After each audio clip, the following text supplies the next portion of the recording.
Hello student, स्वागत है आप सभी का फिर से एक न्यू वीडियो में। इस वीडियो में हिंदी साहित्य के टॉप 30 ऑब्जेक्टिव के प्रश्न सेलेक्ट किए हैं जो कि आपके रामधारी सिंह दिनकर जी के पार्ट से हैं। और गाइस, इस वीडियो में जितने भी प्रश्न सेलेक्ट किए हैं ना, सभी टॉप लेवल के हैं। अगर आप बोर्ड पेपर में 95% लाना चाहते हैं तो इस वीडियो को लास्ट तक ज़रूर देखें, और चैनल पर नए हैं तो चैनल को सब्सक्राइब करें और बेल आइकन को ज़रूर ऑन करें, क्योंकि मैं ऐसे बीएस रिलेटेड इस चैनल पर वीडियो डेली अपलोड करता रहता हूँ। ठीक है, तो चलिए पहला प्रश्न देख लेते हैं। आपका पहला प्रश्न जो है कि दिनकर का जन्म किस सन में हुआ, यानी कि रामधारी सिंह दिनकर जी का जो जन्म हुआ था वह किस सन में हुआ था। ठीक है, तो इसका जो राइट आंसर होगा ऑप्शन ए इसका राइट होगा, यानी कि 30 सितंबर सन 1908 ईस्वी में रामधारी सिंह दिनकर जी का जन्म हुआ था। ठीक है, तो आपका ये पहला प्रश्न है। एंड आपका दूसरा प्रश्न है कि दिनकर का जन्म कहाँ हुआ था, यानी कि रामधारी सिंह दिनकर का जो जन्म हुआ था वह किस स्थान पर हुआ था। तो इसका राइट आंसर होगा ऑप्शन ए, यानी कि सिमरिया बिहार। ठीक है, ऑप्शन ए इसका राइट हो जाएगा, यानी कि सिमरिया बिहार में रामधारी सिंह दिनकर जी का जन्म हुआ था। ठीक है, तो आपका अगला प्रश्न है कि रेणुका किस कवि की रचना है। रेणुका जो है वह किस कवि की रचना है। तो इसका राइट आंसर होगा ऑप्शन बी, यानी कि दिनकर की। ठीक है, ऑप्शन बी इसका राइट होगा। चलिए अगला प्रश्न देखते हैं कि दिनकर ने किस कॉलेज में अध्यापन कार्य किया। तो इसका राइट आंसर होगा ऑप्शन सी, यानी कि मुजफ्फरपुर कॉलेज में। ठीक है, मुजफ्फरपुर कॉलेज में रामधारी सिंह दिनकर जी ने अध्यापन का कार्य किया। ठीक है, चलिए अगला प्रश्न देख लेते हैं। आपका अगला प्रश्न है कि दिनकर किस विश्वविद्यालय के वाइस चांसलर कुलपति थे। तो इसका राइट आंसर होगा ऑप्शन डी, यानी कि भागलपुर विश्वविद्यालय। ठीक है, तो इसका ऑप्शन डी राइट हो जाएगा। ठीक है, चलिए अगला प्रश्न देख लेते हैं। आपका अगला प्रश्न है कि वह कौन से कवि हैं जो राज्यसभा के सदस्य भी थे। तो इसका राइट आंसर होगा ऑप्शन बी, यानी कि दिनकर जी। ठीक है, ऑप्शन बी इसका राइट होगा, यानी कि रामधारी सिंह दिनकर जी। चलिए अगला प्रश्न देख लेते हैं। आपका अगला प्रश्न है कि नील कुसुम किसकी रचना है। नील कुसुम जो है वह किसकी रचना है। तो इसका राइट आंसर होगा ऑप्शन डी, यानी कि दिनकर जी की। ठीक, ऑप्शन डी इसका राइट होगा, यानी कि रामधारी सिंह दिनकर जी की। ठीक है, आपका अगला प्रश्न है कि संस्कृत के 4 अध्याय का लेखक कौन है। तो इसका राइट आंसर होगा ऑप्शन ए, यानी कि दिनकर जी। ठीक है, संस्कृत के जो 4 अध्याय है वह रामधारी सिंह दिनकर जी का है। आपका अगला प्रश्न है कि दिनकर के विलक्षण व्यक्तित्व के कारण किस कवि ने उन्हें ईरानी कहा है।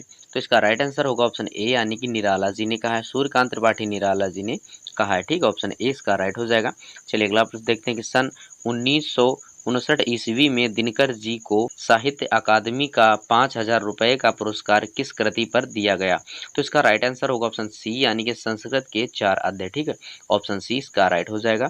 चलिए अगला प्रश्न देख लेते हैं। आपका अगला प्रश्न है कि दिनकर जी को उनकी किस कृति पर भारतीय ज्ञानपीठ पुरस्कार प्रदान किया गया। तो इसका राइट आंसर होगा ऑप्शन ए, यानी कि उर्वशी। ठीक, ऑप्शन ए इसका राइट हो जाएगा। चलिए अगला प्रश्न देख लेते हैं। आपका अगला प्रश्न है कि दिनकर जी को उर्वशी पर कौन सा पुरस्कार प्राप्त हुआ। और इसका राइट आंसर होगा ऑप्शन बी, यानी कि ज्ञानपीठ पुरस्कार। ठीक है, ऑप्शन बी इसका राइट हो जाएगा। चलिए अगला प्रश्न देख लेते हैं कि दिनकर जी किस काव्यधारा के कवि हैं। तो इसका राइट आंसर होगा ऑप्शन डी, यानी कि प्रगतिवाद। ठीक है, प्रगतिवाद इसका राइट हो जाएगा। चलिए अगला प्रश्न देखते हैं, कुरुक्षेत्र किस प्रकार का काव्य है, यानी कि कुरुक्षेत्र जो है वह किस प्रकार का काव्य है। तो इसका राइट आंसर होगा ऑप्शन ए, यानी कि प्रबंध काव्य है। ठीक है, ऑप्शन ए इसका राइट हो जाएगा, यानी कि कुरुक्षेत्र जो है वह प्रबंध काव्य है। ठीक है, ऑप्शन ए इसका राइट होगा।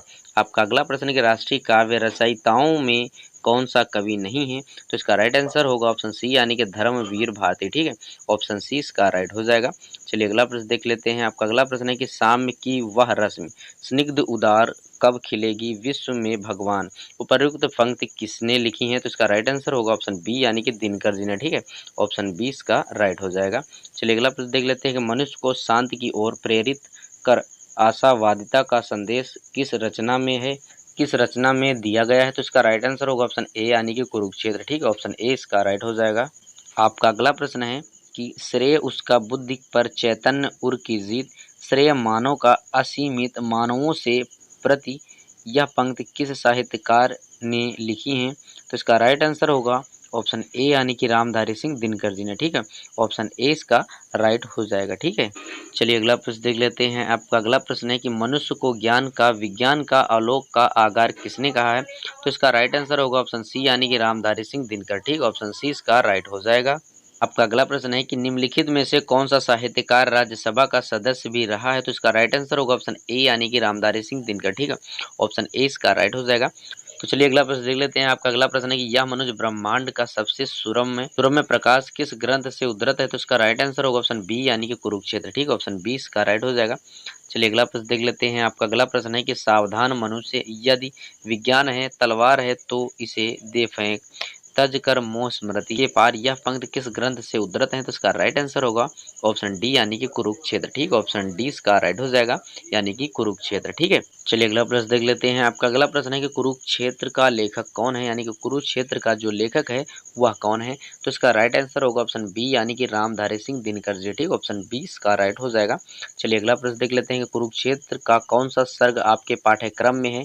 यानी कि कुरुक्षेत्र का जो कौन सा सर्ग है वह आपके पाठ्य पुस्तक में है? तो इसका राइट आंसर होगा ऑप्शन डी यानी कि छठा सर्ग। ठीक, ऑप्शन डी इसका राइट हो जाएगा। ठीक है, चलिए अगला प्रश्न देख लेते हैं कि कुरुक्षेत्र की कथा का आधार क्या है? अथवा ऐसे भी पूछ सकता है कुरुक्षेत्र काव्य की कथा किससे संबंधित है? तो इसका राइट आंसर होगा ऑप्शन बी यानी कि महाभारत से। ठीक है, ऑप्शन बी इसका राइट हो जाएगा। ठीक है, चलिए अगला प्रश्न देख लेते हैं। कुरुक्षेत्र के षष्ठम सर्ग का प्रतिपाद्य क्या है? तो इसका राइट आंसर होगा ऑप्शन सी यानी कि वैज्ञानिक प्रगति की अंध दौड़। ठीक है, ऑप्शन सी इसका राइट हो जाएगा। चलिए अगला प्रश्न देख लेते हैं। आपका अगला प्रश्न है और आपके वीडियो का लास्ट प्रश्न है कि कुरुक्षेत्र में कुल कितने सर्ग हैं? ये आपके लिए बहुत ही मोस्ट इंपॉर्टेंट प्रश्न है, ये आपके बोर्ड में जरूर आएगा। ठीक है, कि कुरुक्षेत्र में जो सर्ग हैं वह कितने हैं? तो इसका राइट आंसर होगा ऑप्शन डी यानी कि 7 सर्ग। ठीक है, ऑप्शन डी इसका राइट हो जाएगा। तो गाइस उम्मीद करते हैं ये सभी प्रश्न आपके समझ में आ गए होंगे। अगर समझ में आ गए हैं तो वीडियो को लाइक करें, चैनल पर नए तो चैनल को सब्सक्राइब करें। मिलते हैं नेक्स्ट वीडियो में, तब तक के लिए बाय, टेक केयर।